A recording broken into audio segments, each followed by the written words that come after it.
turabasuje kandi tubahaye ikaze mwese mukurikira ibiganiro byacu kuri Rwanda TV.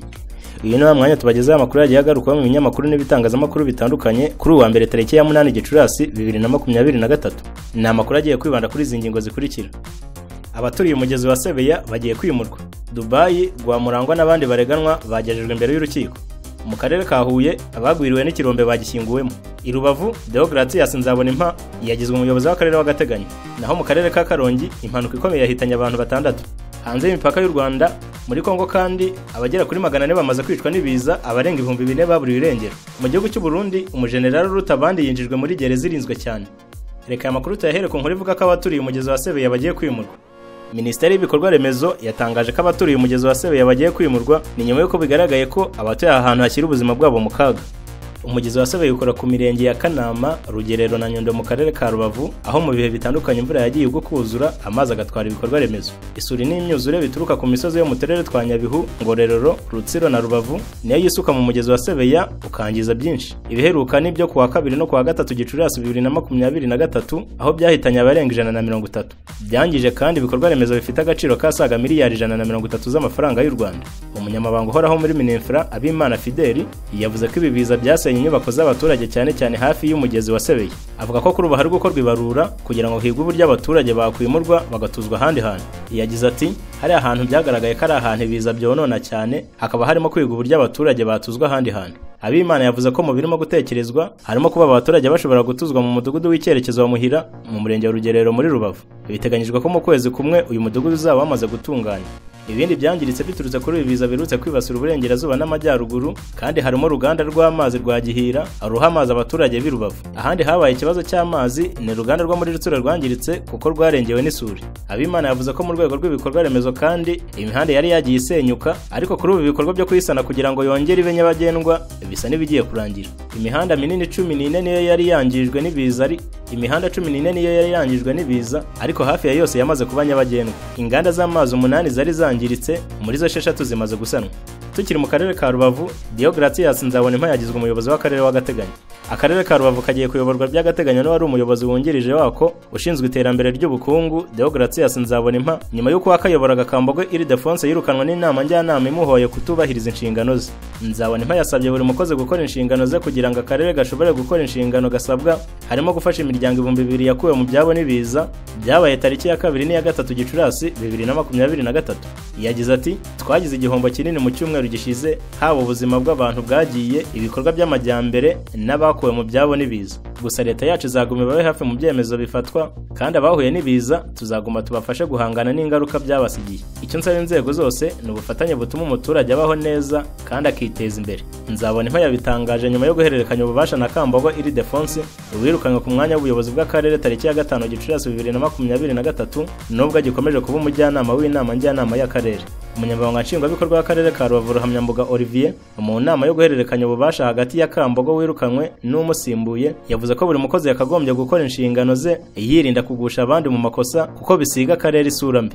Yagize ati ingaruka ni nyinshi kandi haragize ko tuzisangira ntizigere ku bantu bamwe kandi tuzi izina ry'umuntu utakoze ibyo agomba gukora. Kambogwe wirukanywe yashimiye abakozi b'akarere n'abaturage bamufashije mu gushyira mu bikorwa inshingano yari afite, asaba ko ibyo bafatanyije gutangira bikomeza. Kambogwe avuga ko ashimira abakozi bose ariko abasaba kudakorera umuntu ahubwo ko bagomba gukorera igihugu. Asaba kandi ko imihigo batangiye bakwiye kuyesa kandi babigeraho bakamutumira. Perezida w'inama njyanama y'akarere ka Rubavu Dr Kabano Ignace avuga ko igihugu kidashobora kwibagirwa umwana wacyo ndetse ko kitazibagirwa Kambogwe Ildefonse wayobora akarere ka Rubavu mu myaka 2, amwifuriza amahirwe mu buzima yagiyemo ariko amusaba gukomeza gukorera igihugu. Mu karere ka Huye abaguriwe n'ikirombe bagishyinguwemo. Nyuma y'uko hemejwe ihagarikwa ry'imirimo yo gukomeza gushakisha abaguriwe n'ikirombe kigahana mu murenge wa Kinazi mu karere ka Huye, igice cyarimo umwobo bakijyagamo bamanukiragamo cyashyizweho imisaraba n'indabyo nk'ikimenyetso cy'uko bashyinguwe. Uwo muhango witabiriwe na Guverineri w'Intara y'Amajyepfo Kayitesi Alice, ubuyobozi bw'akarere ka Huye ndetse n'ababuriye ababo muri iki kirombe kimwe n'abavandimwe n'inshuti ndetse n'abaturanyi. Umwe mu baburiye ababo muri iki kirombe avuga ko muri uyu muhango Guverineri Kayitesi yashimiye abaturage babaye hafi imiryango yabuze ababo ndetse ko ubuyobozi buzakomeza kuba hafi imiryango yagize ibyago kandi ko bagiye kuhatunganya bakazajya bahibukira. Iki kirombe giherereye mu mudugudu wa Gasaka cyaguriye abantu batandatu ku manywa yo ku itariki ya 19 Mata 2023 imirimo yo gucukura babashakisha ihita itangira, ariko ikomeza kugenda ikomwa mu nkokora n'imvura yagiye ituma ubutaka bworoha kuko hagirwaga ku mwobo bizeye ko abantu bawumanukimo babageraho, igitaka kigatibuka kigatwikira mu mwobo. Kuwa gatandatu tariki ya 6 Gicurasi 2023 umunyamabanga wa leta muri Minisiteri y'Ubutegetsi bw'igihugu Ingabire Assumpta yahuye n'imiryango y'ababuze ababo banzura ko gukomeza gucukura byahagarara. Icyo gihe umuvugizi wungirije wa guverinoma Alain Mukurarinda yahise yandika kuri Twitter ubutumwa bugira buti nyuma y'iminsi 16 abo bantu bamaze bashakishwa amahirwe yo kuba bakiriho ntayo, kandi no gukomeza gucukura aho bageze muri metero 70 mu bujyakuzimu birimo no kwangiza ibidukikije. Ibyo nibyo byatumye ubuyobozi ku bufatanye n'ababuriye ababo muri iyo mpanuka bafata icyemezo cyo kubashyingura. Dukomereje mu karere ka Karongi, impanuka ikomeye yahitanye abantu batandatu. Toyota minibus yavaga i Rubengeri igana hitwa Mubuga yakoze impanuka abantu batandatu barapfa, abandi bose basigaye barakomereka. Umuvugizi wa polisi y'u Rwanda mu ntara y'Uburengerazuba CIP Mucyo Rukundo yabwiye ikinyamakuru Tarifa ko iriya mpanuka yatewe n'umuvuduko mwinshi kandi ndetse ko shoferi yari yanatendetse. Iriya minibus yari irimo abantu 24, batandatu bahita bapfa, abandi 19 barakomereka. Shoferi ntiyapfuye ariko yakomeretse bikomeye.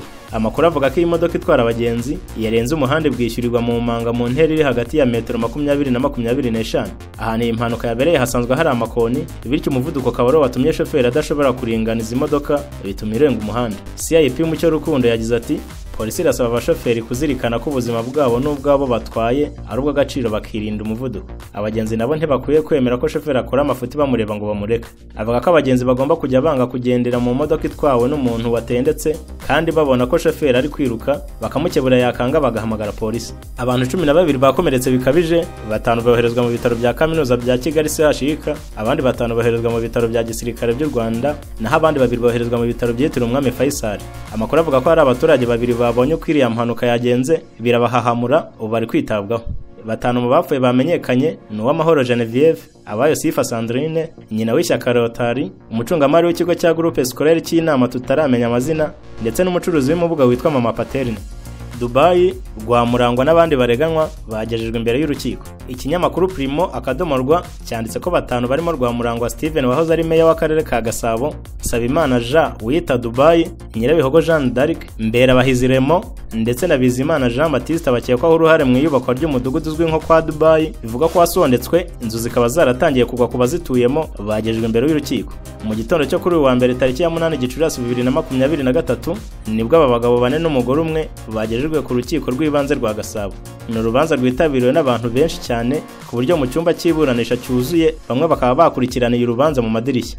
Iperereza ry'ibanze kuri abo kari 5 rigaragaza ko bakurikiranywe ibyaha byo kwihesha ikintu cy'undi hakoreshejwe uburiganya no gukoresha ububasha bahabwa n'itegeko mu nyungu bwite. Ikibazo cy'inzu zasondetswe zo kwa Dubai cyamenyekanye cyane ubwo Perezida Kagame yakigarukagaho, ubwo yerekanaga ko habayeho uburangare bw'abayobozi, umuntu akubaka ibintu bitujuje ubuziranenge, abashinzwe kubikumira barebera. Icyo gihe umujyi wa Kigali wahise wimura abari batuye muri uwo mudugudu w'urukumbuzi ndetse bari bahafite inzu bemererwa kuzisanirwa, ariko igihombo kikazabazwa rwiyemezamirimo Dubai. Umudugudu w'urukumbuzi wubatswemo inzu 111 zaguranywe ko zikimara kuzura. Amakuru avuga ko zagurwaga hagati ya miliyoni 17 na miliyoni 25 z'amafaranga y'u Rwanda. Hanze y'umupaka w'u Rwanda, umujenerali uruta abandi mu Burundi yinjijwe muri gereza irinzwe cyane. Alain Guillaume Bunyoni wahoze ari general ukomeye ku butegetsi bwa Petero Nkurunziza, akaba na minisitiri w'intebe ku butegetsi bwa Evariste Ndayishimiye, yinjijwe muri gereza ya Ngozi iri mu zirinzwe cyane mu Burundi. Kuri uwa 8 Gicurasi 2023 igihangange general Bunyoni yagejejwe ku biro by'umushinjacyaha mukuru i Bujumbura yambaye impuzankano y'imfungwa z'u Burundi. Kuri pariki nkuru y'igihugu umutekano wari wakajijwe, nta muntu wari wemerewe kwinjira cyangwa gusohoka. General Bunyoni yitabye ubushinjacyaha bukuru bw'u Burundi yambaye ipantaro n'ishati bisa n'amapingu ku maboko. Abapolisi bato babiri impande ye bagaragaye bamusunika ubwo yashakaga kuvugana n'abari hafi aho nta burenganzira bifitiye. Abo mu muryango we bemerewe kuvugana nawe byagahe gato, gusa batunguwe no guhezwa ubwo yajyaga guhatwa ibibazo ku byaha ashinjwa. Bunyoni ushinjwa ibyaha birimo kunyereza umutungo w'igihugu no kubangamira umutekano w'u Burundi ntiyemeye cyangwa ngo ahakanye ibyaha aregwa. Nyuma yo guhatwa ibibazo, hari itsinda ry'abari biteze ko ahitarekurwa, ariko bakubiswe n'inkuba itagira amazi ubwo hemezwaga ko ajya gufungirwa muri gereza nta yandi mananiza. Acungiye umutekano ku buryo bukomeye, General Bunyoni wahoze avuga ari kwijyana yahise azamurwa muri gereza ya Ngozi iri mu majyaruguru y'u Burundi. Hari amakuru avuga ko yabanje kunyuzwa mu biro by'ukuriye gereza ya Ngozi mbere yo gufungurirwa amarembo yinjira muri gereza nyirizina. Mu cyumweru gishize nibwo bahuriye kuri dosiye imwe na Bunyoni boherejwe muri gereza zitandukanye mu Burundi. Kwa 21 Mata 2023 nibwo General Bunyoni yafatiwe ahitwa Nyamuzi mu gace kitwa Mubone muri komine ya Kabezi ni mu ntara ya Bujumbura aho yari yihishe. Reka ya makuru tuyasoreza mu gihugu cya Kongo aho muri Kivu y'Amajyepfo bishwe n'ibiza bamaze kugera kuri 400 abarenga 4000 bakaba baburiwe irengero. Abantu barenga 400 nibo bamaze kumenyekana ko bahitanywe n'imyuzure yatewe n'imvura idasanzwe iheruka kwibasira agace ka Karehe mu ntara ya Kivu y'Amajyepfo ni mu gihe abarenga 4000 bakomeje kuburirwa irengero. Iyi mvura idasanzwe yaguye ku wa 4 w'icyumweru gishize. Societe Civile muri Kivu y'Amajyepfo itangaje ko imirambo y'abantu barenga 400 ariyo kugeza ubu imaze kuboneka ni mu gihe abantu 2300 bakomeje kuburirwa irengero. Kuri iki cyumweru tariki ya 7 Gicurasi umuyobozi wa territoire ya Karehe Thomas Bakenga yabwiye ibiro ntaramakuru by'Abafaransa ko imirambo y'abantu 390 ari imaze kuboneka. Yavuze ko 142 yabonetse ahitwa Bushushu, 132 iboneka Inyamukubi, naho 120 ikaba yarakuwe mu kiyaga cya Kivu hafi y'ikirwa cya Ijwi. Hafi y'ikiyaga cya Kivu aho imyuzure yagiye imanukana abantu n'ibintu niho imwe mu miryango iri gushakishiriza ababo bataraboneka. Mu gushakisha aba bataraboneka hari gukoreshwa amasuka ndetse n'ibindi bikoresho bitandukanye. Umunyamabanga mukuru w'umuryango w'abibumbye Antonio Guterres avuga ko imyuzure igaragaza ko hari umuvuduko udasanzwe w'imihindagurikire y'ikirere. Naha dusoreje amakuru twabateguriye kuri uyu munsi dukomeza kubifuriza ibihe byiza no kubasaba gukomeza gukurikira ibiganiro byacu tubagezaho kuri Rwanda TV.